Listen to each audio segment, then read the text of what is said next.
അല്ല, ഇത് അവരോട് പറഞ്ഞല്ലോ, അത് ഇക്കാര്യം സർക്കാരിൻ്റെ പരിഗണനയിലുള്ള വിഷയമാണ്.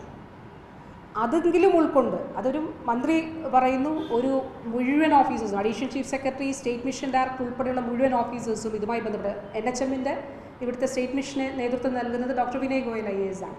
അദ്ദേഹം ഉൾപ്പെടെയുള്ള ഇത് state project manager doctor Bijoy. അപ്പോൾ ഇങ്ങനെ മുഴുവൻ ടീമും ഇരുന്നിട്ടാണ് അവരോട് സംസാരിച്ചിട്ടുള്ളത്. ഇതിനെല്ലാം മിനിറ്റ്സ് ഉള്ളതാണ്. അപ്പോൾ ഇത് ഉൾക്കൊണ്ടുകൊണ്ട് സർക്കാരിൻ്റെ പരിഗണനയിലുള്ളൊരു വിഷയമാണ്. ഇത് പറ്റില്ല എന്നോ പരിഗണിക്കില്ലോ അങ്ങനെയോ അല്ലല്ലോ. അതുകൊണ്ട് അതിൽ നിന്ന് പിന്മാറണമെന്നാണ് അഭ്യർത്ഥിച്ചത്. അതിൽ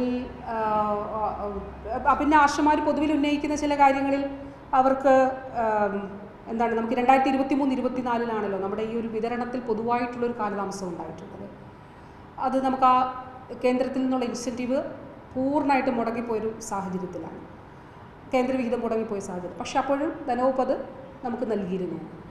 അപ്പോൾ അതിനുശേഷം നമ്മളത് തിരിച്ചു പിടിച്ച് ഏപ്രിൽ മെയ് മാസത്തിൽ നമുക്ക് കേന്ദ്രത്തിൽ നിന്ന് ഫണ്ട് വരാൻ വളരെ താമസിക്കുമെന്നാണ് സ്റ്റേറ്റ് മിഷൻ ഡയറക്ടർ ഉൾപ്പെടെ പറഞ്ഞിട്ടുള്ളത്.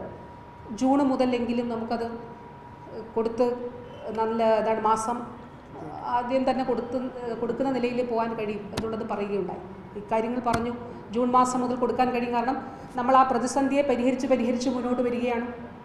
സ്റ്റേറ്റ് അങ്ങനെ മുന്നോട്ട് വരുമ്പോൾ ഈ സാമ്പത്തിക വർഷം, അടുത്ത സാമ്പത്തിക വർഷം തുടങ്ങുന്ന 2 മാസം നമുക്ക് കേന്ദ്രത്തിൽ നിന്നുള്ള വിഹിതം താമസിക്കും.